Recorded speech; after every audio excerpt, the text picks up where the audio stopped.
Hey, I'm Hunt, and this is Hunt on LSU, your channel for LSU Fighting Tiger football talk. Enjoy the video. We want you to leave a comment below, hit that like button, and subscribe right below the video. Enjoy. Does the Heisman matter to you when you're talking about when to pull Jayden on Saturday? What we do is try to play the kind of football that has been the hallmark of this offense. And so you want to feel as though that you're playing to that standard. And then you evaluate it from quarter to quarter. So it's really immaterial about the opposition. We'll judge this based upon our standard of play and go from there. Okay.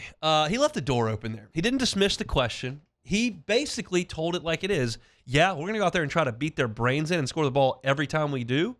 And if there's an opportunity to get Jayden out, we will, but we're going to evaluate it quarter by quarter. And here's Hunt Palmer's thoughts on Brian Kelly's thoughts as we enter this game on Saturday. Jayden Daniels needs to put up stats in this game. That needs to be a priority for this team.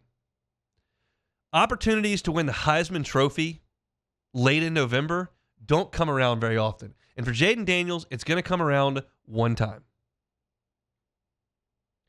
They got a game against A&M next week, which LSU would very much like to win. I don't think they'll be playing in an Access Bowl. I think they'll be playing in a Florida Bowl on New Year's Day. You'd probably like to win that too. I don't know if Jayden Daniels has any intention of playing that game at all. That's long after the Heisman Trophy has been awarded. And Jayden Daniels has a draft future to think about as well. And injuries inhibit that. Plus, you've got a backup quarterback in Garrett Nussmeier who you'd like to get some reps to, if maybe the future of your quarterback position. But any rep that Garrett Nussmeier gets in the third quarter of this game is insignificant, in my view, when comparing it to an opportunity to win the Heisman Trophy. And if there's 100 more yards out there and 2 more touchdowns out there, I want Jayden Daniels to have the opportunity to do that. I'm not suggesting LSU show up and be up 56-0 in the fourth quarter and have Brian Thomas and Malik Neighbors out there running go routes in an empty stadium. That's not what I'm talking about. But for 3 quarters, run this thing. Jayden, slide, okay? Get those yards. You're faster than all the defenders on that team. If you see a big hit coming, get on the ground. Let's run some quick game. Let's take some quick shots that could result in big plays. Run the offense you've been running. But I'm not interested in Jayden Daniels sitting down like he did at halftime against Army. Statistics are Jayden Daniels' only way to get this done. It is not going to come from team accomplishments. It is not going to come from a Heisman moment against A&M, and you don't even have a chance to go do it against Georgia in the SEC Championship game. This is the only avenue. Now, we'll have an eye, as I was talking about in the last hour when we were talking about J.D. Pickell, and I realized that LSU and Georgia State play at the same time as Oregon State and Washington. And maybe Michael Penix has thrown 3 picks and we know about it. But there are some other guys out there you got to worry about. Marvin Harrison Jr., Bo Nix, Jordan Travis, whoever. But I'm always pro get the backup in there, sit guys down, don't get guys hurt against Georgia State. And you know how much I'd like to win the A&M game. But the Heisman's right there. You've got a bad team coming in here that you can roll up stats against. Let 5 do it. Georgia State's getting a check to come over here. I don't care about their feelings very much. Again, it's within reason. Everyone's going to see through it if you're out there and it's 56-10 and you're throwing to Malik Neighbors with 4 minutes to go in the game and 2,000 people in the stands. But if it's 48-20, 48-14, midway through the third, send 5 back out there. Let's go run the offense. Use a little tempo. You want to sit Malik down and put Chris Hilton out there? Fine. You want to get an opportunity for one of the young receivers to go out there and play? All for it. Let Jayden Daniels cook. He's been so good. And it was interesting hearing his teammates talk about him yesterday. Braden Swenson, who obviously comes from the Pac-12, but has been here this year and watched Jayden Daniels do what he has done, talked about his quarterback yesterday. I ain't never seen nothing like it. With Jade and Malik, Bryant, all those guys, like I never seen something so elite like that. Like Jayden is playing different type of football right now. That's like a different level of football right now. If he's not Heisman, I don't know, because what I'm seeing, it's insane. I ain't never seen nobody just run all over and just throw all over like that. Like, it's crazy. I love watching them play. I love watching Malik play as well, too. He's exciting to play. Braden Swinson's quarterback last year was Bo Nix. He had a pretty good year. Real good year.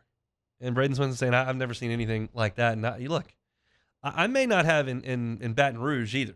Joe did it differently. I don't compare them as the same, one and the same. They're very different. Joe operated the offense and distributed the ball at a level that I'd never seen before and piled up stats and won games like I'd never seen before. And Jayden Daniels makes electrifying plays with his feet as well as throwing the deep ball. It just doesn't look the same, but it is something to watch. Jordan Jefferson playing defense for this LSU team. He talked about his quarterback in practice. Jayden makes his reads, goes to his progression. If it's not there, or he sees, like, we leave a void open in the rush lane, something like that, he hits it. You know, he takes off, and, like, you're not catching him. So it's good practice for him and for us for his pursuit to the ball and rush lane, stuff like that. I have taken note of this over the last, well, really all year, because we saw Jayden run a lot last year.